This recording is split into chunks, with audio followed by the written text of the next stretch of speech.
call this work session order. It's our work session dealing with pre-funding of AO 2015-116. Let's go around the table and identify ourselves. Then we will start with you. That'll be great, Jeff. Dick Training. Amy Moffey. Bill Evans. Patrick Flynn. Pete Peterson.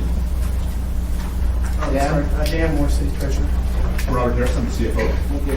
We have a couple of people that are excluded from this. Bill Starr is undergoing physical therapy today or physical torture. I'm not sure what it is. It's not torture, come on out there. That's on the record, by the way. That's okay. He I've would already that. discussed some construction going on in this place, so a couple of members are excused. What we're going to do today is give the first 30 minutes to administration, then give 30 minutes to the funding, the people that are getting it, board, and then 30 minutes for questions. So we'll see how that works out. We're going to move along as needed. So administration, what you guys start off with. Thank you, Mr. Chairman. I'm Robert Harrison, the CFO. I'll turn this over to Dan Moore in just a moment, but first I just wanted to address a couple of points. First is that the question that was asked about pushing out this pre-funding payment stream was really largely a cash flow issue. We're already at $35 million with the fund. I think our total projected is around $44 million. We're well on our way to having it fully funded. And I don't anticipate that pushing this out at all does anything other than simply shifts our cash flow burden from now and down the road, which would really bring me to my main point, which is that the municipality considers this an absolute obligation we have. We will fund this no matter what, and this is our responsibility. We will make sure that these trust funds are paid as we have committed to. So we absolutely will do that. Thank you, Roger. And with that, I'll turn it over to Dan. Okay, thank you. There are some handouts here. There's a PowerPoint that I'll walk through. That'll be our main presentation. Then there's some supplemental handouts that are provided if you need to refer to them. One shows the amortization. Another is a copy of the current code that is for pre-funding. And then there's also the ordinance itself that is before the assembly. And then there's the full actuarial study that was done in June of this year. Right, so starting off with the PowerPoint presentation, if you turn, I have these numbered, so if you turn to slide number 2, the first couple slides I'm going to provide some background information about pre-funding. Dan, are we going to project on the screen? We're not, I'm sorry, we're going to speak straight from the paper. So. Okay, thank you, sir. Okay, so I thought it was important for the benefit of the Assembly to provide some background information on what pre-funding is. And in the code, and it's governed under Chapter 3.88, the very first part of the code says what the purpose is. And the purpose is to meet the obligations of the municipality to pay police, fire, medical trust benefits on behalf of the eligible members. That is stated in the code. Another way of looking at this, and this is the second bullet on this page, is I've done a lot of research to prepare for today's work session, and I did find a past legal opinion which had researched the history of both the pre-funding and the trust. And in that opinion, I'm just going to quote what's said about describing the pre-funding. It says the pre-funding in its simplest form is a municipal investment account. It's Fund 313, where the municipality makes annual deposits of municipal funds which continue to be in the municipal funds, and the investment board invests and otherwise manages in such a manner as to fully fund the municipality's obligations to the medical funding program, which is also known as the medical trust. So I thought that was very well said. I won't say which lawyer wrote it, but it was quite clear how it was written, I thought. Okay, if we go to the next page, this is slide 3. This is just a few more pieces of background before we get into some more details about pre-funding. The pre-funding, this is the top one, the municipality's funding obligation, which I just referred to, under the pre-funding, and this is strictly talking about pre-funding, that's what the whole ordinance is about, is to make regular annual deposits in accordance with what our actuary has said is the calculated amount. So that's very important. We don't calculate it ourselves, we use an actuary to calculate this. The second bullet says that the actuary we use has to be on contract every 3 years. So the pre-funding board is required by code to hire an actuary and to make sure that we're still on track with our funding program. And that is done and it's been done consistently ever since the beginning, every 3 years. The next bullet talks about the design of the pre-funding. I heard on Tuesday night some reference to, by the proposed ordinance that's currently before the Assembly, you're effectively going back to a pay-as-you-go model. That is incorrect. As it was also mentioned, we have $35 million already set aside. That's 75% of what we know to be the full amount of set aside to pre-fund the liability. So a pay-as-you-go model means you have nothing set aside. You are paying as you go, and that is not at all what the pre-funding has been designed to do, and it's not where it stands today. It's very, very far along in the funding process. The fourth bullet, the last bullet, is actually probably the most important bullet in terms of background. I heard during the Tuesday testimony a number of people say that there was a promise made at the time that the medical trust came about. And they said that part of that promise included a 20-year funding plan. And I did my research, I looked at the codes, and I also had some actual work session material from March of '95 when the pre-funding was first presented. And the key here is the dates, okay? The medical trust was approved in late December 1994. It went into effect January 1st of '95. The pre-funding did not go into effect until 2.5 months later. The pre-funding had no connection at all in terms of its terms that were defined by code with respect to the medical trust. They were completely separate pieces of code. And so I think it's really, really important because the settlement terms by the police and fire unions with the administration at the time, they were all settling to then create a medical trust that's governed by 3.87. 3.88, the very next chapter that was created 2.5 months later, dealt with pre-funding. And if you were to look at those work session slides from March of '95, you'll see when they talk about the 20-year time horizon, they talk about estimated and proposed. There is no absolute mandate that there was a 20-year settled upon term. That's really, really important. So it basically was up to the administration at the time, and the administration over the years, to suggest what an appropriate cash flow timeframe should be to make sure that we can continue the annual contributions and stay on track to fully fund the liability. Okay, if we go to the next page, this is page 4. All right, the governance of the two entities, and there are two separate entities here. One, as I said, is chapter 3.88. That is what the current ordinance is proposing to modify. It has no modification at all affecting 3.87. 3.88 is pre-funding, 3.87 is medical trust. I'm just going to focus on the left half of this page first to talk about pre-funding, and then we'll contrast that with medical trust. The pre-funding sets rules that govern investment of municipal funds. And this is all for the purpose of pre-funding the medical liability. It's all about the money. It's all about setting aside adequate money to cover a known liability. And so it's purely an investment account, municipal money. It's governed by a 5-member board. These are all mayor-appointed members. They're confirmed by the Assembly. They oversee currently about $35 million. There are various investments. I'll show you that a little bit later, what those investments are. And these monies are city-owned monies. They do not belong to the medical trust. They only belong to the city. The treasurer, which is my position, is a non-voting administrator to the pre-funding. I have no vote on the pre-funding board. I have no vote on the medical trust. I am an administrator, and that is actually designated in the code.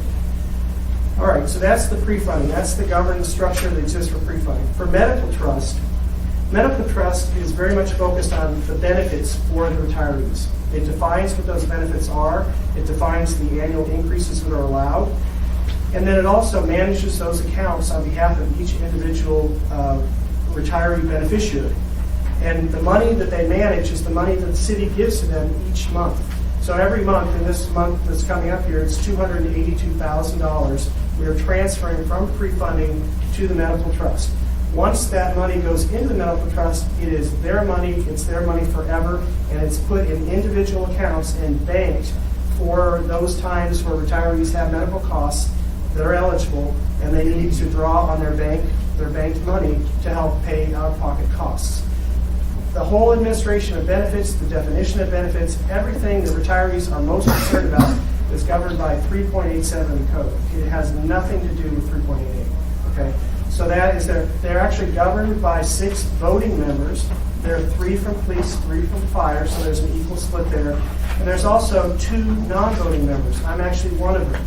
My job is to be on the board as I should say, ex officio member. I'm there to listen and to give advice when called upon about administrative matters and about administration. I do not weigh in on benefit matters. So there are 6 voting members, 2 non-voting members. That's very important. My role is extremely limited on this board. The last thing is they have their own investment portfolio. We have $35 million on pre-funding, that's municipal money. They have $4.9 million on the medical trust side, which is medical trust money. This is actually additional money that is there invested that can help further enhance the banked accounts for medical costs. And they have a plan, and I think it's a really good plan, to take that money and to sort of ease it down over time so that everyone gets the benefit of that money. That $4.9 million came from seed money in the very beginning. The city gave the medical trust $2 million and said, you do whatever you want with that money. This is to cover all your costs, and you can invest it, and it's grown to $4.9 million. So it's a pretty significant amount of money. It's actually, the board has recognized it's quite a bit of money, and they don't want the last participant there and having $4.9 million, whatever the number is at the time, sitting in the bank unallocated. So they have a plan, and it's a good plan, to just ease that number down over time while still covering their expenses, because that was the purpose of that money to begin with. Then let me know. Yes. Patrick and Amy, do you guys want to wait till he's done? Yeah, the I'll wait. Questions? I have a specific question on that point. Go ahead, Mr. Flannery. And maybe I misheard, but I thought I heard some of the trust board members attest on Tuesday that medical trust was 0% funded because the $35 million that you are talking about are municipally owned dollars, and then we subsequently transfer them to the trust itself. But if there's $4.9 million that belongs to the trust, that seems to be that would indicate to me it's not an accurate statement. Can you speak to that? I cannot speak to the money that's held by the medical trust board. It's their prerogative what they want to do with that money. All I can say is the $35 million, just in, I think Assemblymember Johnson brought up the Assembly, forgetting about any accounting and GASB type rules. If you just look at $35 million and the high point is on 43 or 44 million, you do the math, that's 75% funded. So we are, just in simple terms, that's how far along the pre-funding it is. This other money by the medical trust, it's their prerogative what they want to do with it and how they want to, use that to help with benefit payments. Continue. I think that wasn't a very complete answer, but I'll let Mr. Moore continue, and then we'll come back to that point later. Mr. Morris, just when we look at the last paragraph you got, the last bullet point, oversee $4.9 million. So the question was, they have $4.9 million in the trust already? In the medical trust. Not Already. Already, yeah, as of a week ago. Amy? That 4.9 million grew from the initial startup cost of the 2 million. So that 4.9 million really isn't the liability, part of the liability that the city owns. I would say it's sort of a surplus amount of money that they can use to help their. Right, but I think we need to be very clear here. Semantics matter. We have to be very clear. That $2 million was initially given to the trust to establish and do their startup costs, manage it however they want. That is separate from the liability that's owed. Absolutely. Okay, that needs to be very clear. Okay. Yeah, that was once money is given from the city, whether it's the $2 million in the beginning or whether it's these $282,000 monthly payments, once it's given to the medical trust, it's their money to do whatever. Okay. All right. Go ahead. So next page is going to be page 5, slide 5. The ordinance itself, it's AO 2015-116. It's currently before the Assembly. I'm going to just give you some highlights of that particular ordinance. Again, as I mentioned, the AO itself amends 3.88 in the code. It has no effect at all on 3.87, which is the medical trust. This is only about pre-funding. The ordinance itself, I think when you heard some comments on Tuesday, it was like, well, Dan Moore did all this. I did not do all this. This is actually an ordinance presented by Office of Management Budget. This is a budget decision, it's a cash flow decision. It's one made on the 8th floor. I work on the 3rd floor. All right. The second bullet is talking about the proposed change itself, and it is merely a refinancing of the obligation that we have to pay. It's a time extension. It adds 13 years to the process. And we are going to actually show you the presentation of a status quo approach versus a 13-year extension. The city is the owner of these funds and exercises exclusive authority over the rules that govern the investments and the annual contributions. And this is the administration working with the Assembly. The time period decision also rests exclusively with the city. And there is no constraint by any special law or special accounting rule that says we cannot do this. We can do this. It is completely within the prerogative of the decision makers. The ordinance itself maintains the pre-funding model. It does not revert to a pay-as-you-go model. The actuarial soundness of what is proposed is maintained. It will be looked at every 3 years to make sure it continues to be maintained. And I'm on the second half of the page here. There is no impact on retiree benefits at all. There is no measurable or realistically conceivable increase in the risk toward obtaining full pre-funding status by year 2034. We have a AAA bond rating. We're very strong financially, and we are well on our way to being full funded. The next bullet points out, this was raised on Tuesday night, that there was a similar change made in 2010. And at that time, there was a 7-year time extension. If you skip to the final bullet, you'll see that time extension done in 2010, it's through January 12th, was 2009-140 was the AO number. It was approved unanimously by the Assembly. There was no public testimony. There was no one from the board, no retiree. The administrator for the medical trust was not there. No opposition whatsoever. It was unanimous. Can I interrupt you here? Yes. Mr. Chair, I'd just like to, with respect to that last point there about that the previous similar change made in 2010, there was, at that time, I wasn't here then, but there was no reported opposition. So I'd just like to take an opportunity to apologize to the board. The decision about suggesting that the mayor adopt this and have OMB put this forward, I made that recommendation to him really based on cash flow.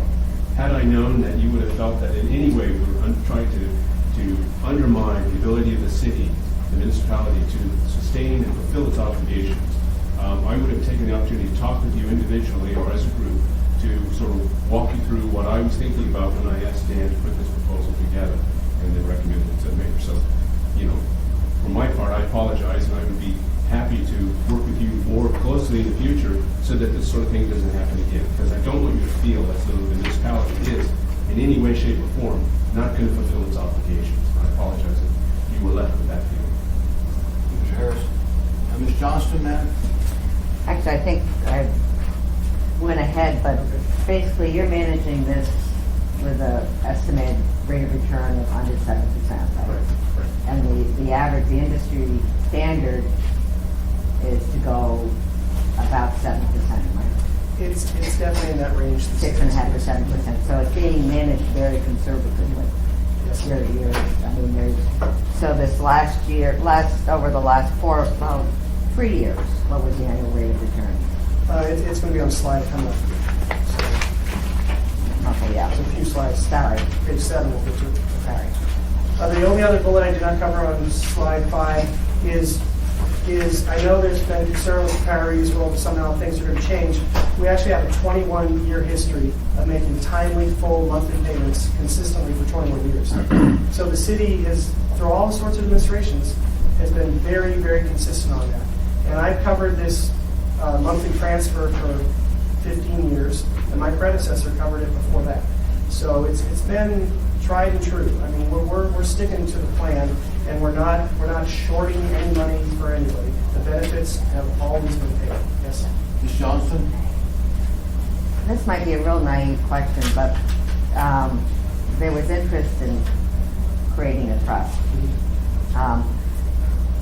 And I don't see anything in any of these ordinances, but would there be any liability for the retirees as far as creating that trust out of funds that are basically a payment program from the city, would they have to, that trust, would that be the whole 35 million, or because of the startup costs, et cetera? I can't answer that question. We do have some of the law here. We do have a slide where we're going to talk about how it's I'm sorry. sort of protected at this point. I know. And then we can don't talk wanna more get about into it, but- what it means to be a trust. Yes, you are. So I know that issue. Well, let me just, if I can clarify, is part of your question, if we just turned over this money to them now, would we absolve ourselves of our liability to take care of those trust payments down the road? If, for example, the trust, through whatever investment decisions, lost all the money or lost a portion of it, would we then have to step back up and pay for fulfill that need? And that's part of the question, that is part of the question. The other part of the question, when we originally went into this agreement and put startup fund into it, is there any, do they have any liability? Would they lose any part of this 35 million? But yes, it was both. Okay, Mr. Morris, pages 6 through 10. Okay, yep, I'll start speeding up a little bit here. So the purpose of the ordinance on page 6, we're amortizing the time period. That's all it's doing. It's just extending 13 years. As a result of the change, this amortization lengthening, there would be or will be a less of an amount of an annual contribution. The annual contribution itself comes from the police and fire operating budget. That's how it's paid each year. And so basically what you're saying is there's going to be less of a demand on those police and fire operating budgets to pay the pre-funding annual contribution. So if you free up that money, and you're only partially doing it, you then have money for other purposes that you may deem to be higher priority that are more needed now. And basically the mayor's administration has said, we would like to have this money, use it for public safety, for police and fire, to help us with all the costs that are associated with new academies. So there's a direct tie in here to the purpose and the use of the money for what the ordinance is doing. It's not just extending the money just so we have more flexibility for general purposes for public safety. All right, on page 7, as I said, the pre-funding investment is all about the money. Okay, so it's very, very focused on investments. It has 39% in domestic stocks, 26% in international stocks, 25% in fixed income, and 10% in direct real estate. 35 million is the current value, and then the different return numbers for 1, 5, and 10 years are here. We also put in parentheses, because Assemblymember Starr had asked on Tuesday night about the inflation proofing and whether we're keeping up with that. So in parentheses, you'll see what we call the real target rate of return. This is basically taking the gross rate of return and subtracting out inflation. And so in an ideal world, your return would be ahead of the target. And you can see, the returns are fairly good. The midpoint fluctuates quite a bit because that's what the market does. And we're not in any unusual position here with our returns. The 5-year return is the one that looks most impressive, but if you've been paying attention to the market the past year or so, it's not a great year, although it is coming back, at least a little bit. The pre-funding board uses an investment consultant to help advise on these investments. Cal Associates is the firm. They've used them since 2007. Okay, page 8, the actuarial update. Like I said earlier, every 3 years by code, we have to hire an actuary. We have to say, how are we doing? Are we on track? What the actuary looks at is, it looks at, okay, for the trailing 3 years, how have your assets grown? And how has the liability that you owe, this obligation to medical trust, how has that changed? Because there's mortality rates, there's inflation, there's all these factors. So we did, 2015 happened to be the year to do the 3-year update. So on June 1st of this year, a firm called Healthcare Analytics Consulting, I think they're out of Princeton, New Jersey, it's the same actuary used by the Medical Trust, did an update. And they basically said, okay, here's the information we have, and if you look at the third bullet, these are the assumptions, the primary assumptions they're using for long-term inflation, expected return, funding period, and evaluation date. The key here is what I'm quoting is from their main report, which was a baseline report. It was a status quo if you just keep on the track of a 27-year plan. Okay? The high point, according to the baseline scenario, would be $43 million in 2021. That's our buildup, and then from that point on, it just starts coming down as payments are made and retirees continue to be meeting their payments. The very next page is page 9. In addition to the actuarial baseline report, we actually also had a supplemental scenario performed while we still had them on contract, because we only contract with them every 3 years. So what they did is they were asked, what if question, what if we extended by various time frames? And we actually gave them several scenarios. One of the scenarios was a 13-year time frame, and that is what the AO 2015-116 is based on. Using the actuarial's calculations, the annual contribution from the police and fire budgets to the pre-funding is reduced from what would have been $1.7 million down to $782,551. So it's about $1 million, a little less than $1 million of a decrease in annual contribution, and that is the trade-off with extending out 13 more years. You have a longer amortization, your payments can go down. And this is a really important point. We're actually going to look at the exhibit here in just 1 second.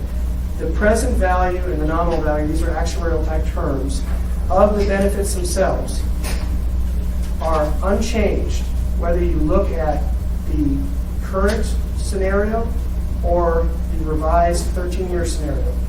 The payment of benefits, the value of those benefits that will be paid is exactly the same. The only difference is the amount of time it takes to pre-fund the liability. That is the only difference. So if we could right now look at just one of these supplemental handouts, and this is something that I believe the clerk's office sent to you all yesterday. And I'm not going to cover the bullet points. There were some summary bullet points in an email just to help guide you, but we'll just look at the actual actuarial tables themselves. There's 2 of them, marked A and B, and there's some arrows drawn. So on A, this is what is referred to as the baseline status quo scenario from the actuary. And this is, okay, knowing all the experience elements that have occurred over the trailing 3 years, what does the asset look like, what does the liability look like, and what does our payment need to be to keep on track? And the key is to keep on track in funding it within 27 years. So our prior 3 years, we were on a schedule of $1.5 million a year of payment. This updated actuary said if you want to stay on that same time schedule, your $1.5 million needs to go to $1.7 million. And so that is what is shown here in this top arrow column. And in the left arrow, you can see that by 2021, we hit that high point, and then it goes down from there over time. The fund itself is due to be fully paid out by 2072. It's a very long time, which is good for everybody. I mean, we all want it to be a long time. The very bottom where you see bracketed information, those are the present value and the nominal value of the benefits. And that is really key number there. That tells you what is the value of the benefits that we are covering. This is the liability. And this is where an actuary is needed to tell us that we're able to cover that liability. If you look on the very next scenario, this is page, it's labeled as B. Arrows are in the same spot. And you can see there's reference here that these arrows and the bracketed information at the bottom, they're the exact same as you saw in scenario A. The only change is the time frame up at the top. It says 2034. That's the additional 13 years. And then you can see that the annual contribution, instead of it being 1.7 million, now it's 782,000. That's what happens. You can see the arrow on the left. It's funded by 2034. So that is all the ordinance is proposing to do. Okay, and I will wrap it up, Mr. Chairman. Thank you, sir. Really one slide left. And this touches upon a little bit of the trust concept, because I know that came up on Tuesday night. And we do have Ralph DeWeer from Law Department if you have questions about that. The MOA pre-funding is municipal money, as I said before. But in my non-lawyer view, creating a trust is a little bit not a good fit for this, because we're talking about municipal money. You wouldn't set up a trust for your own money, right? I mean, you have to have a beneficiary. And once you have a beneficiary, you have a duty to that beneficiary in terms of how that money is handled. And, it's all internal. This is internal money for the city. So I personally don't think a trust makes sense, but again, I'm not a lawyer. However, I did look in the CAFR, which is the audited financial statement for the city, because I want to see, well, how does the CAFR treat it? This is really important. This is what we tell our bondholders and the whole community externally about these monies. This, what I found, I thought was very important, because this shows how serious we are about this money being specifically for the purpose of covering liability. In the municipal financial statements, the pre-funding assets are called restricted. They're part of what they call special revenue funds. If you turn to page 111 in the CAFR, you'll see special revenue funds, there's maybe 10 of them. One of them is pre-funding. And I'll quote in the midsection here of this slide what it says about special revenue funds. This is really important. Special revenue funds are used to account for specific revenues that are legally restricted to expenditure for particular purposes. That sounds a lot like a trust, but it's not a trust. It's a special revenue fund, and it's designated as restricted. It goes on to further say about police and fire, about the pre-funding. They call it the Police and Fire Retiree Medical Liability Fund. That's a mouthful. We call it pre-funding. Okay? It says pre-funding accounts for the contributions and the earnings which are used to fund the Police and Fire Retiree Medical Trust. So on this one page, page 111, it tells you it's restricted, it's designated, it's for a special purpose, it's its own unique fund. All assets, income, liability, everything is all in this one fund called 313. It is also, in terms of fund balance, I know if somebody knows this because you're always tuned into fund balance, it's restricted fund balance. It is not any part of the general cash pool, any general fund. It's nothing you would ever consider to help you with your budget. Okay, it's completely separate. And that is it for our presentation. Just this last slide, that we would recommend approval of AO 2015-166. Okay. I've got everybody down here on the list. I'm going to start with Amy first. She's been very patient. Held on my question. First thing, I want a copy of that legal opinion you referenced, Dan. If law will allow it. Oh, they'll allow it. I want a copy of that legal opinion. I'm not saying I'll make it present, I'll make it public, but I want to see the entire legal opinion so I can understand it. I can't remember what this question was. I wrote down the thing. We have an hour and a half. I know in the beginning of your conversation, you were talking about pre-funding, a lot of discussion about pre-funding. Can you explain to, I look at this as a liability. So what's the difference between it? But you call it pre-funding, I call it a liability. I mean, obviously, so can you explain to me a little bit? It is all about pre-funding. It's about the asset side of things. It's an accumulation of money to pay a liability. The liability is to the medical trust, and basically we're accumulating the money. So we're saving up the money for a known expense.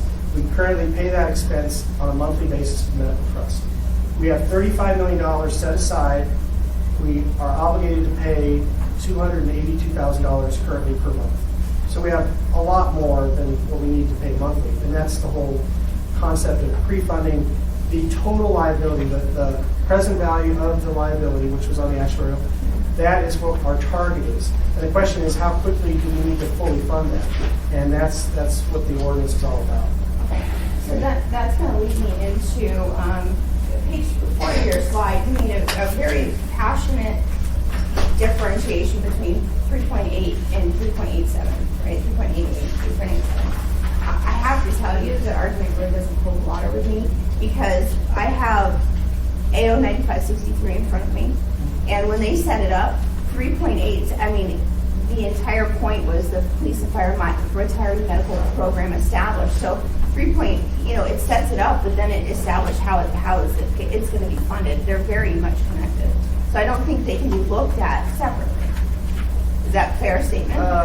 They are connected, but they were developed completely separately, one another. Well, there's no question. You have to establish a trust, and you have to figure out how you're going to fund it. But that was the administration's prerogative in terms of how they wanted to fund it. Okay, so let me just go to, again, you haven't quite convinced me yet, but I'm going to 3.88020 from this original ordinance, right? And it specifically says in there, because I know you made comments that there was never a 20-year window, whatever. This ordinance actually sets that up very clearly. In the first paragraph, it says, it is the objective of the investment program that municipal assets be accumulated through a 20-year pre-funding program. Very clear right there. The second part of it When we talk about the assets in the investment program, and they're restricted, all that kind of stuff, and it says basically it can't be changed unless there's two successive annual actuarial studies, valuations that indicate they need to be changed. So where are we at with that? I mean, you're saying we have this actuarial study, or is it an opinion? I mean, I don't know if there's a real difference there. I don't quite follow what you say when it says it can't be changed. What are you referring to? Okay, let me read this paragraph to you. And this is from the original ordinance. The assets of the investment program are restricted to the purposes outlined in this chapter unless two consecutive annual actuarial evaluations indicate that the surplus of funds over and above the necessary to fully fund the municipality's projected obligations for the funding program have accumulated and are available. So what I'm asking is, do you have those two actuarial studies that indicate that we really do need to change this? I think there may be a little bit of confusion. What this is talking about is if we actually reach fully funded status, which we have not yet reached, and if we then go through 2 more cycles of actuarial updates over a 6-year period, and it continues to show that we have surplus, and that would be true surplus beyond being fully funded, that's where it says we can do something different. That's what it's talking about. But we're not even to that stage yet. Yeah, of course we're not. Okay, so let me see what other questions I have.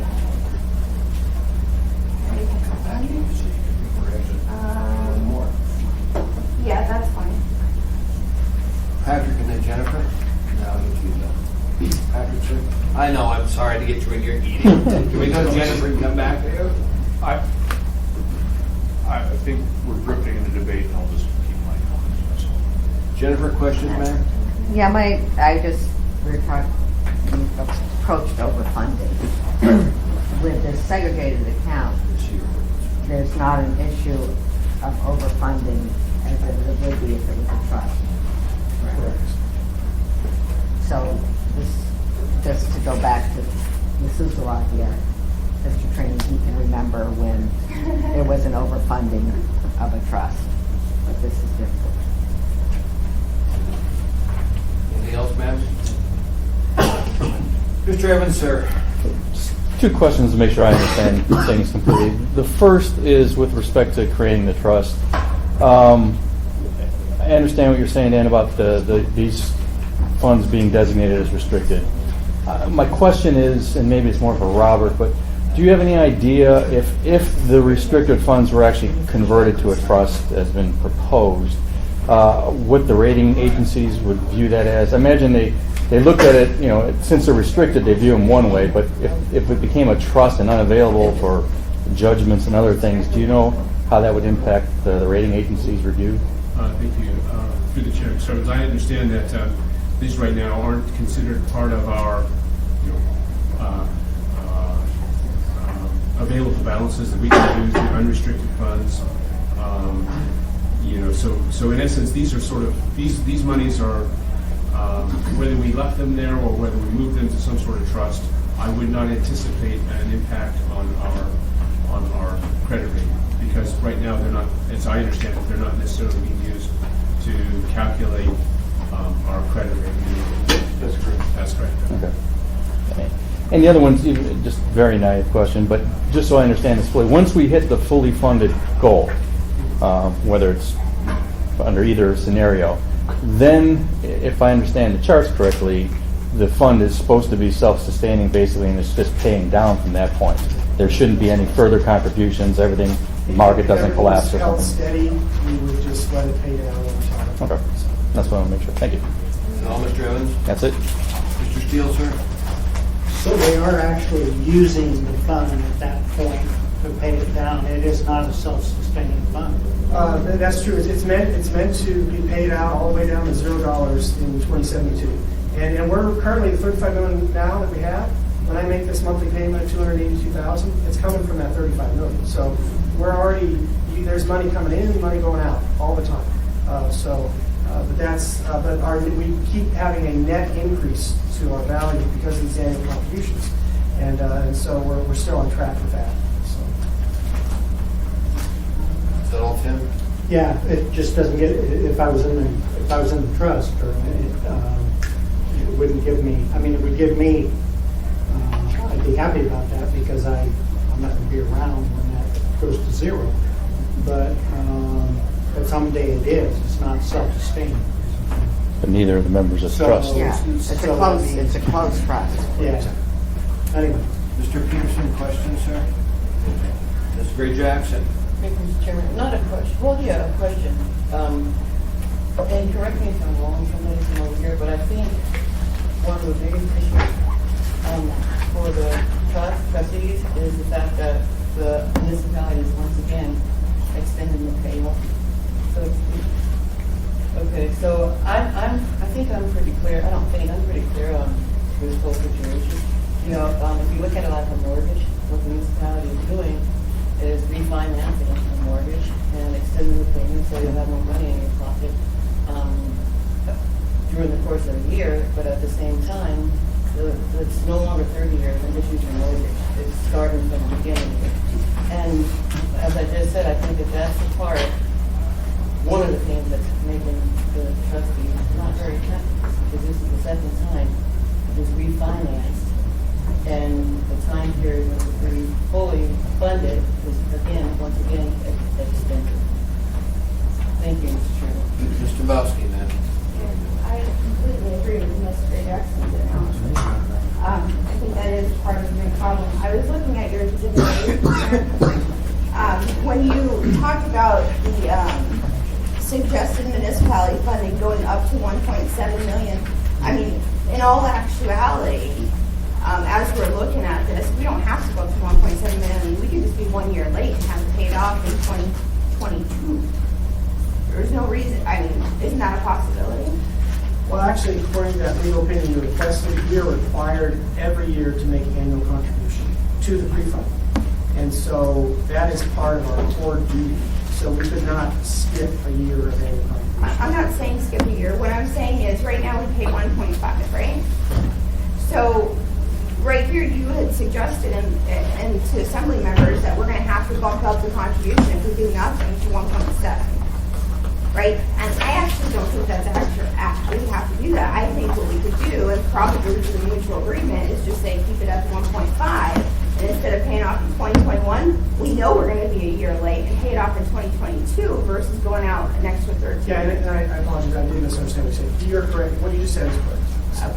Okay, I just wanted to be clear because I think there was a perception that if we do nothing, the payment's going to go up, and I think there's other opportunities. Yeah, and I think in the big picture here, the way this happens is the code says hire an actuary. They tell the pre-funding board go do that. The pre-funding board gets their report, they review it, they check the assumptions. They basically vet it, and they say, yes, this is the status quo, this is where we're at. However, the board then passes it on to the administration and ultimately to the assembly in terms of if you all want to make adjustments to that, you can.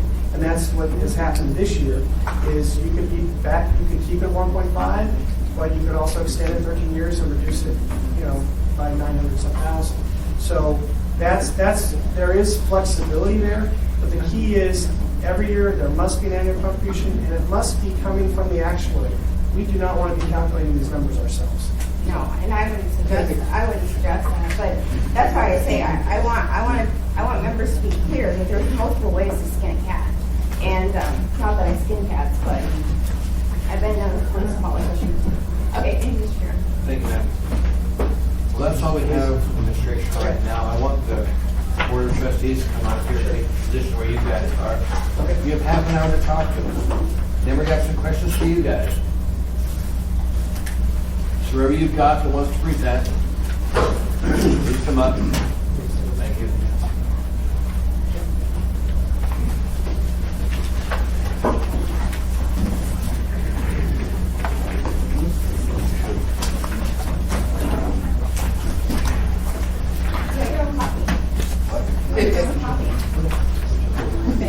Oh, this one? Yeah, it's the ordinance. I forget the name. And for the record, the ordinance I was referencing earlier, Mr. Trainee was chair at the time, he signed it. That was 1991? 95. 103. The Eagles one. All right.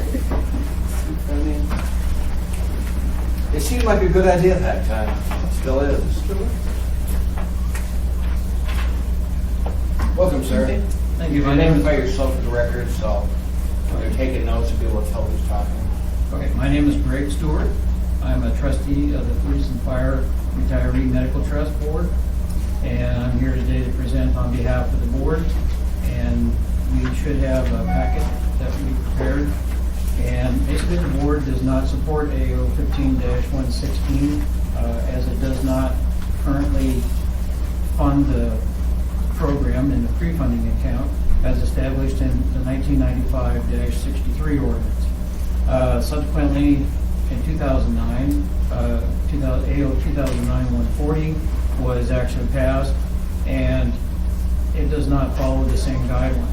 I believe that the municipality wasn't properly informed when we reviewed the AO from 2009, and we noticed that the first paragraph, the subsection 020A and C were provided to the assembly, but subsection B, which Mr. Podolsky talked to Mr. Moore about, was actually omitted when it was presented to the assembly. And from the records of our minutes, there is no indication that the board members at that time discussed or were made aware of the 2009 AO, which changed the extended period from 2014 to 2021. So there's fuzzy information about whether the board actually had any presentations provided or information provided to them prior to it appearing before the assembly. But the key point is that that second paragraph is missing, which basically, as Mr. Moore stated, states that you can't change the funding levels unless you have these actuarials in place that say it's completely overfunded, and at that time you have that funds available. There also appears to be no provision in the original ordinance which would allow for extending that period. And it may be the position of the municipality that they have the right to do changes and modifications in other accounts in other areas, but this particular ordinance is based on a written agreement that both the municipality administration and the police and fire union employees associations actually agreed to. So it's actually restricted to what was in the code that says when you can make changes and when you cannot. The other thing is the municipality of Anchorage has a GASP report that they submit. They obtain information from the board. The board does not participate in writing that. And the report states in the GASP report dated March 25th, 2010, specifically states that the municipality recognizes that the Police and Fire Medical Trust pre-funding account does not qualify as a trust or other equivalent arrangement which meets the definitions of an asset that can be reported to GASP. And as such, it is a account that can be, even though there's all these other safeguards being discussed in place, still is eligible for being rated for whatever reasons. I don't want to dwell on that other than the fact that it doesn't match the definition of an asset to be reported in GASP. Now, if the pre-funding account was changed either to a trust or other equivalent that met the GASP definition of an asset, then it could be actually reported in the GASP report as an asset, and it would actually reduce the liability that the municipality has to report. So it would be a win-win should a trust or the equivalent would actually be there and reduce that total unfunded liability for the entire municipality. If the funds were maintained as they currently are paid out right now at 1.5 million, they are actually less than the originally set up was 1.9 million, then it went to 1.7, then it was to 1.5. Now they're actually wanting to cut that in half and kick it out. So if you look at that report on that same page, on page 3, you'll notice at the bottom that the municipality actually includes the funding that's in the medical trust, money they've already paid out. So it's like I give you $100 every month, and then at the end of the year I say, I have an investment account in your pocket, even though you can spend it any way you want to, and I'm never going to get it back. But they include that improperly in the GASP report as an asset for the municipality. They have no control over the money. It's all paid out to benefits to the members, and also to the dependents, and also to the survivor of the member. So it should really not be included in the Gatsby report as a municipal asset, because they don't own it. Ms. Gray Jackson. Thank you, Mr. Chairman. I'm a little confused. You keep saying Gatsby. Are you referring to the financial statements? Yes, the annual report. Yeah, so it's not Gatsby, it's the annual financial statements. It's a general accounting. Yes. It's I know what Gatsby means, Ms. Johnston. Thank you. But are you referring to the annual financial report? Because the numbers you're talking about are numbers that are in the annual financial report. Yes, in my packet that provided, Please continue. it's on Exhibit B. Please continue, sir. Thank you. I'm sorry, I didn't hear. Please continue, sir. Oh, okay. On Exhibit B, if you look at the very bottom where it says post-employment health care benefits in thousands, it reports the police and fire, basically that's the medical trust. In 2014, 2013, and 2012, it says actual value of plan assets, and it lists 12.9, basically 13 million, 13 million, and 11 million. And those are the actual funds that are in the medical trust that are not a municipal asset. So if you replace that with the assets that are currently in the pre-funding account, if it was changed to a trust or equivalent that met the definition of an asset in the Gatsby United Polish documentation, then it would be able to reduce the overall liability. And if we had the current unfunded actuarial accrued liability percentage, we could calculate that out today, and I believe that it would show that the entire municipality's unfunded liability would be reduced, because now it can be correctly shown as an asset to actually comply with this report. Have you done, sir? Basically, I just want to make sure I had answered Ms. Gray's question. Thank you for your Basically, the trust does not support the ordinance as currently written. Mr. Chairman, thank you. Mr. Bowles can come to you. So, Mr. Stewart, so when did the board realize that the time period was extended in 2009? Somebody dropped by and informed our plan administrator about, I guess, 3 weeks ago now. So that's when the board found out that it was changed in 2009? 2009. 2009? 2009. I believe Mr. Bretz was actually at the assembly meeting when they were voting on it. I believe he was there when it happened, Go ahead, I'm sorry. and so our plan administrator was attending the assembly meeting, and the information I'm getting, that was when the trust was first aware that there was an ordinance revision, and it got passed because there was no objection. There was no ability for the trust to respond because we didn't know about it. That's the information I can say. And thus, Mr. Harris, who wasn't here, apologized for that. But MOA not spending more time before any board did, because from what I'm hearing now, I'm pretty sure the board was fully aware of the extension, that it would, in fact, we have what's happening right now, what happened in 2009, may not be where we are today, probably. I get it. Thank you. Thank you, Mr. Chairman. Mr. Bowski, ma'am. I want to go back and this is just for my own information, I'm going to go back and pull 2009-140 because I think part of the problem, if what they're saying is accurate, that there was a paragraph that was very important left out. I think that may have changed the assembly line, so I'll look at that. But I have a question specifically about if we go to a trust model, and I know the answer to this, but I just want to articulate it on the record.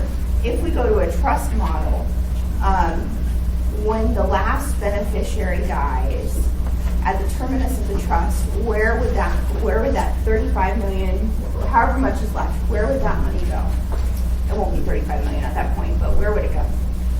The way the trust, the pre-funding account is set up is that it makes monthly payments, and for each annual year, it gets a deposit of money in there to pre-fund that for that year. But each month, a certain amount of money is paid to the active members in the police and fire medical trust. And then when the last member dies, then those pre-funding account monies no longer go to the trust. Whatever's in the trust stays there. That money in the pre-funding account then reverts back to the municipality of Anchorage. So Sure. they get the money.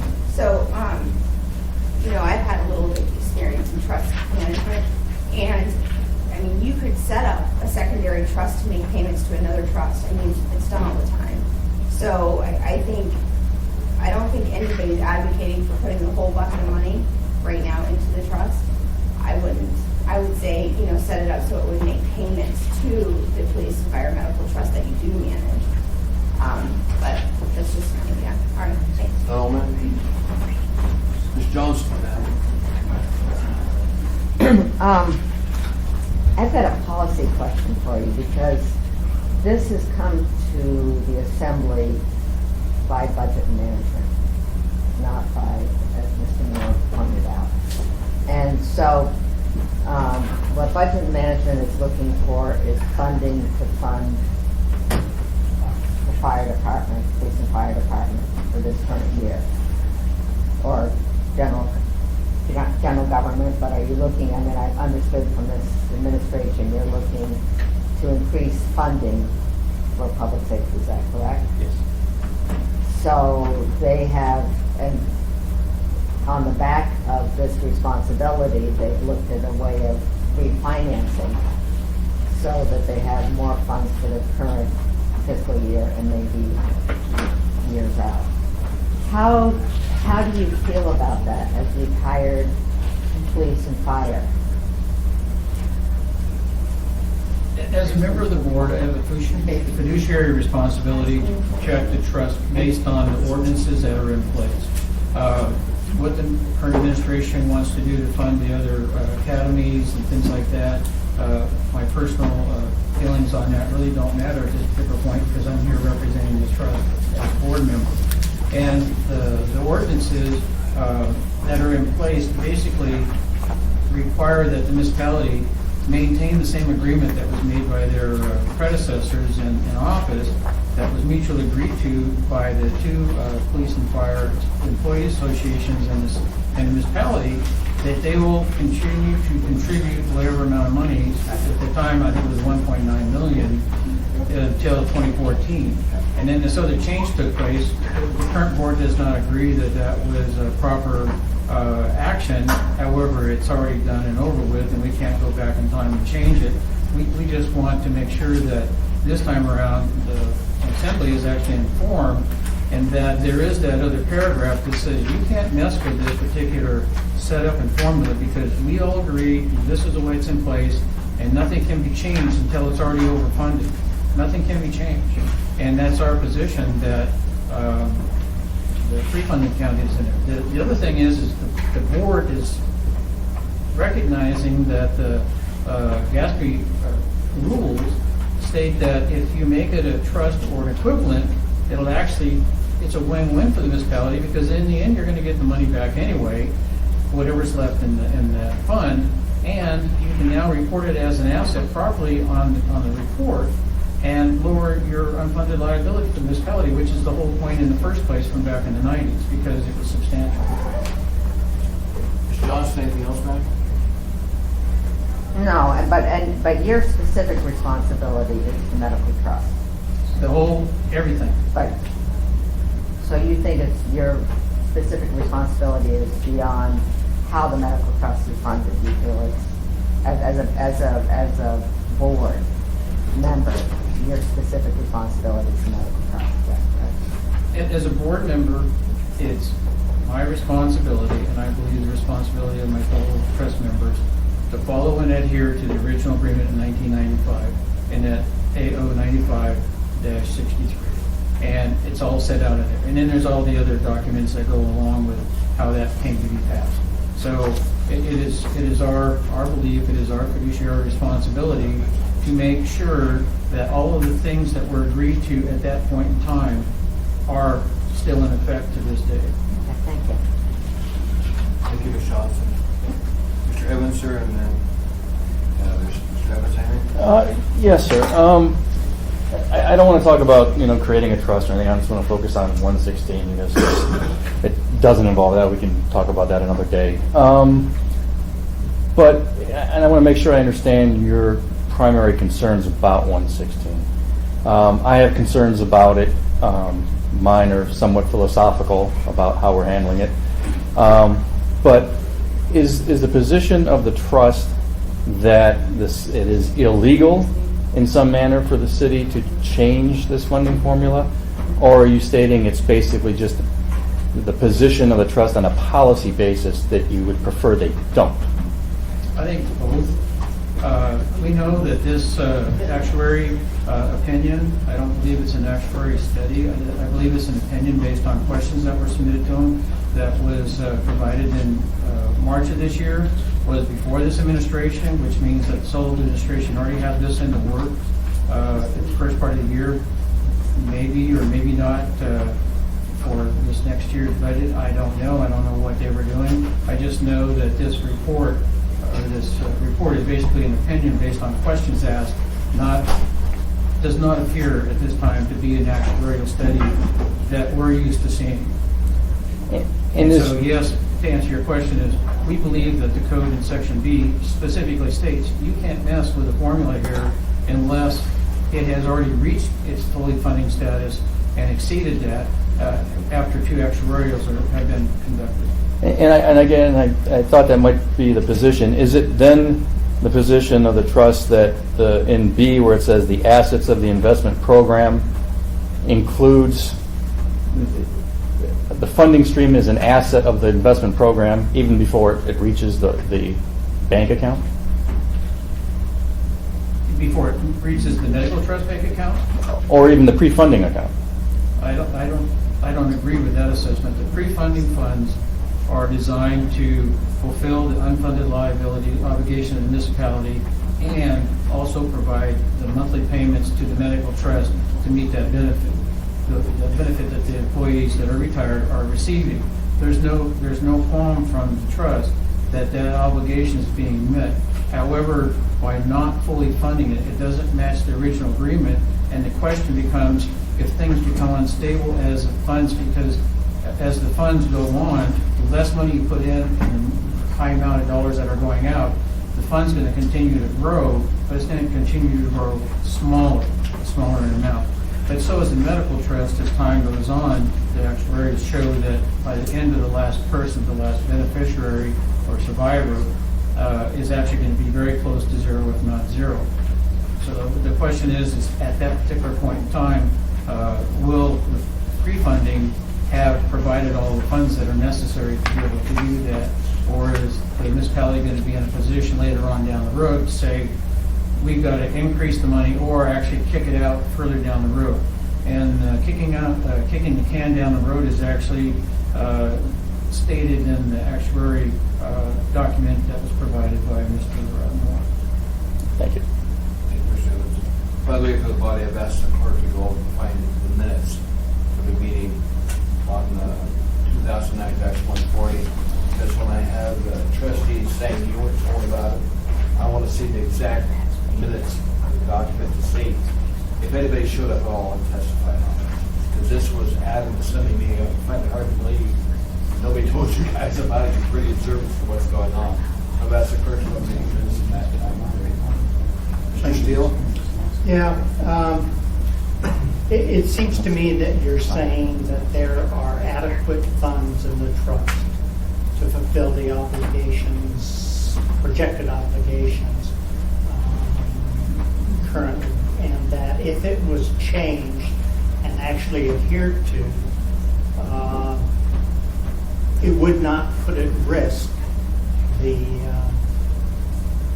amount of funds necessary to pay the obligations over time.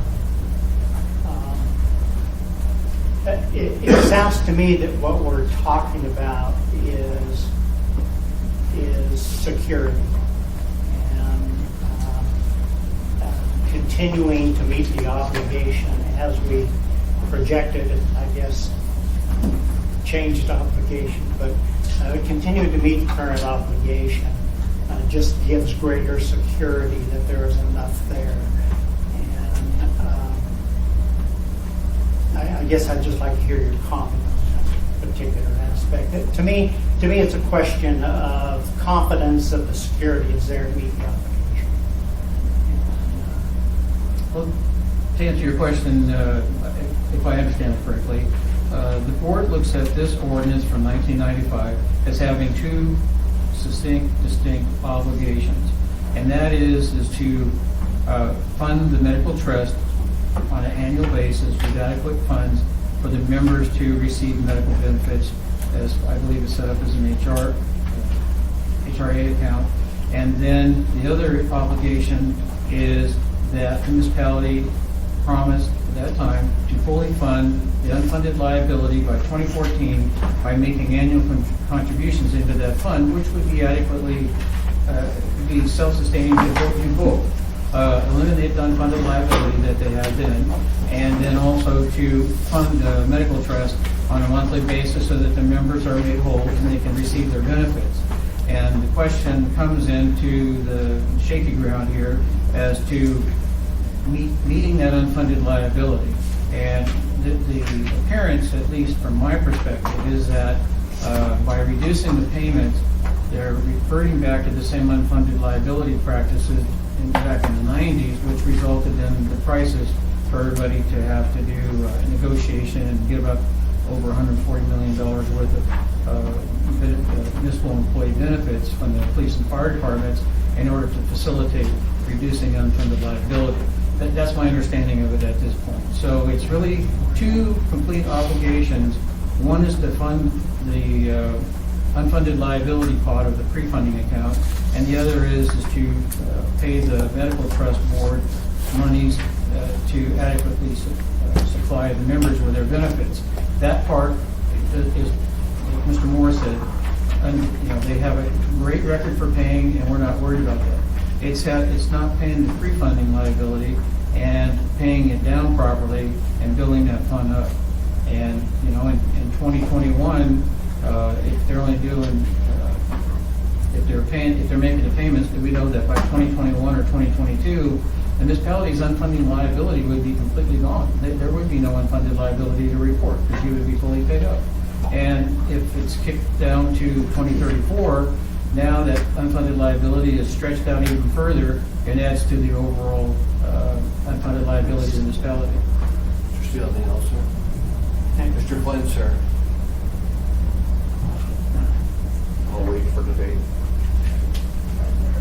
Mr. Peterson? Amy? Thank you. Of course, I would like to take another stab at it. Maybe you'll call it debate. I call it actual presentation of information. But There's a lot of unfactual information that's conveyed today, but it's okay. no, I think it helps to give context. Not too long ago, we all sat around the table and reviewed the trust. Remember when the last administration was trying to merge this with a different board and all kinds of stuff. So I think it's very important to recognize this in the legal. These are trustees. They have a legal fiduciary responsibility to the trust and trust management. That's it. That's what their job is. And if something goes haywire, they have liability. They as trustees. I'm sure you guys went through trustee training and all that stuff, right? Liability is ours, Mr. Moss. Yeah, I was going to say. Period. What's that? The liability is ours, period. Not with the trust. The liability for this trust is ours. Well, It I can belongs- tell you, Mr. Flynn, I worked in a law firm that did trust law, and the trustees have a legal obligation to the trust and the management. I disagree with that aspect of it. That's But the all I'm saying. liability, financial liability belongs to us. All I'm saying is if they mismanage a trust, they can be held legally liable. That's what I'm saying. Ladies and gentlemen, let's move on. Moving on. I'll get an attorney here and come up with two different opinions. Well, I'm not one. I just, hang on. When you were asked the question about if you think this was just a promise or what, is it fair to characterize the trustee's position as a fiduciary one, and it's one of you're not saying live up to a promise, but you're saying live up to the legal obligation that was established when the trust was established? I mean, is that fair, or am I overstating it? I would agree with that. Initially, there was a promise and a signed agreement made, and then it was created in an ordinance that provided for that funding that met the terms of that agreement. So it's a legal obligation for the municipality to have met that 2014 pay for the unfunded liability. Okay. And we realize now it's 2021. However, our position is that the language that's in the ordinance today is actually the same language that was in the ordinance in 1995 in that paragraph B under section 020 that specifically says you can't mess with the funds unless the two actuarials say that it's overfunded and you're done. Okay. I understand your position now. I was a little confused before, but my second question, did you hear the conversation I was having with Mr. Moore about potentially, if we were to stay on the same 1.5, we would actually end up not hitting the 2021 target, but we may be able to make the 2022 target? Did you hear Yes, that I heard conversation? that. Any thoughts? 1 year doesn't make a difference. 13, pushing it out 4 years from the date, that makes a difference. And would that be just your opinion as one trustee, or is that the board's decision? In the conversations I've had with the board, it is the entire board's position. Okay, I'm clear. Thank you. Any other questions for the board, people? Okay. Thank you, gentlemen. I do have one extra thing, Mr. Trainee. At the assembly meeting, you asked me for a document about attendance. I know, and I passed around to all my colleagues. Oh, That's exactly what I asked you for. Thank you very much. sorry, thank you. It's always good for us to see board attendance. We don't take actions at work sessions, but we can discuss it.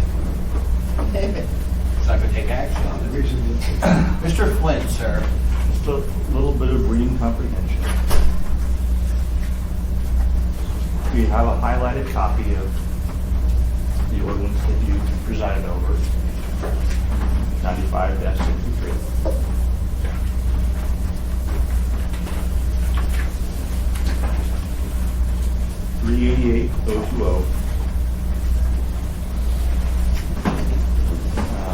The parts that's not highlighted at the beginning of paragraph A reads, Paragraph A. paragraph A reads, it is the objective of the investment program that the municipal assets be accumulated through a 20-year pre-funding program. Objective.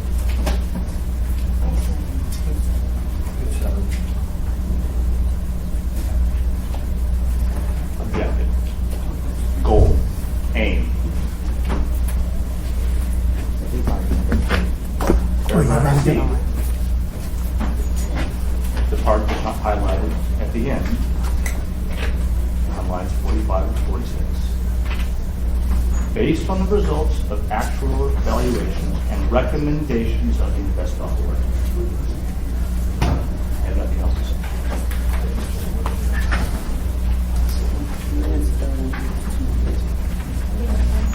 Just as we relate back to our discussion on 140, if you look at the document attached to page 10, lines 59, new public hearing shall begin no earlier than 6. Anyway, 2009-140 ordinance, this was the pre-funding one. Chair Flynn opened the public hearing. There was no one testifying. He closed the public hearing. So nobody testified when this came in. I was not on the assembly at that meeting, by the way. Just to let everybody know. During one of your very, very brief breaks. Right. I looked at that. I was not on the body. Further discussion on this? Mr. Evans?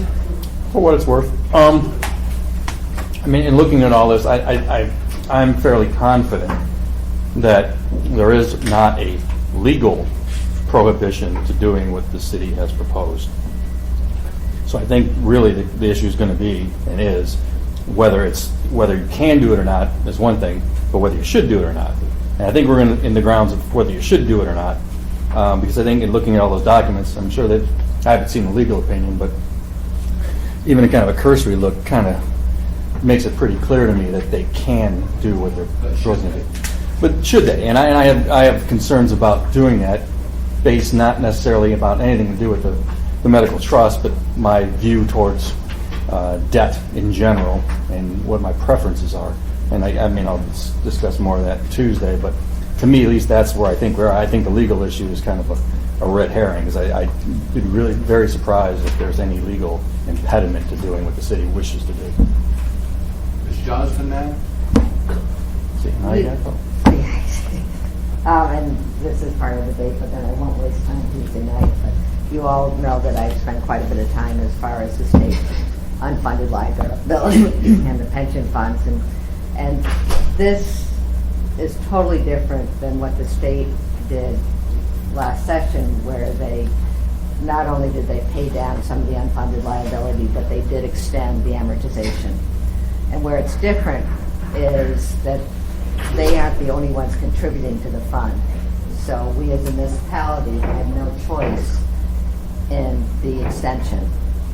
And it will cost us, we've seen different modeling, but I think one modeling could cost up to $250 million because the state made that decision. This is totally different. This is a closed system that we're responsible for, and how we finance it is really, and I agree, even though I only watch lawyers on TV, I don't know. But it doesn't seem that there's any legal reason we can't, basically, as Ms. Gray Jackson said, refinance this and extend the amortization period. So I just wanted to make that clear, because I think some of you have heard where I've said that we had more skin in the game on the state one than we did before. And it is a different situation. Thank you, Madam. Any discussion from the Assembly members? Oh, I might as well. Okay, go ahead, Amy. We have 45 minutes. Right, and I think one thing caught me off guard, and it's not meant to be an attack, so I'm looking at you, Dan, because it's not meant to be. But one of the comments that was made is we're doing this now because we have higher priority for things now. That really bothers me a lot, because we don't have any higher priority than living up to the promise we made to retired police and firefighters. That's my opinion. And if we made a promise to them, this trust was established not because we wanted to, we were forced to. And so it was established, and you tell them you're going to pay it off in 20 years. I personally, when I look back and I see what they did in 2009, I don't think they should have done it. But again, I wasn't here, so I couldn't weigh in. But I just look at it and I think, if we could pay off this liability sooner rather than later, I think that's the promise we made. It's the obligation we have. And I understand Mr. Flynn's, grammatical lesson that he gave. But it also, in that paragraph B, it also said it's restricted to certain criteria. And those criteria, in my opinion, I haven't been shown that they've been met yet. So, it's definitely philosophical. To me, I kind of look at it like robbing Peter to pay Paul, and I have real heartburn when it comes to our retirees. We can't, I think that is our obligation. And I think if we're going to look to cut somewhere else to expand services in other areas, that's where we need to go. But you can't go to people that are depending on us for their medical care. I've got two other people who will be done. Mr. Peterson, sir? Thank you, Mr. Chair. I was just looking at AO 2009-140 on the second page. In the middle, it says that the reason that they were considering making changes to the amount of payments was because there was a 30% decline in the market value of the pre-funding investment program investments in 2008 because of the stock market crash.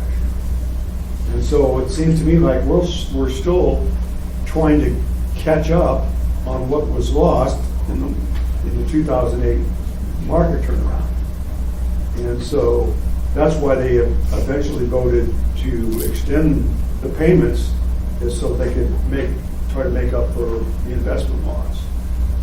And so we're just extending the payment a little further now, still trying to make up for that loss, plus possibly some additional losses, depending on what happens between now and the end of the year, the current market situation.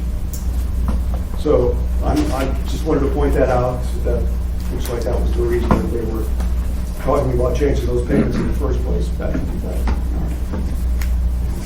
Ms. Gray Jackson. Mr. Chairman, thank you, Mr. Peterson, for your comment. And you're exactly right. But I can tell you right now, if we had public testimony like we're having on this ordinance, things probably would have been a little bit different. And I really appreciate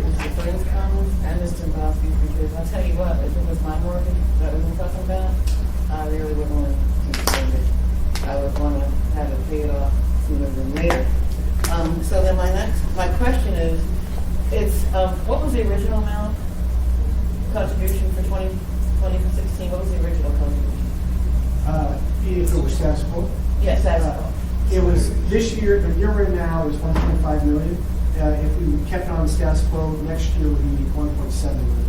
Okay, and so because of the proposed extension, next year's contribution is 750,000? 780 something. So it looks like the bottom line is we're gonna have, well, depending on what you send it on Tuesday, we're gonna have to find another source of funding for the 2016 budget. And I'm not advocating taxes, but I'm really glad that we approved that ordinance on Tuesday because we do have a document in place to help us if necessary, other than cutting services. But we'll see how it goes. Thank you, Mr. Chairman. Thank you. Any other comments from some of your members? If not, this work session over. Thanks for being here.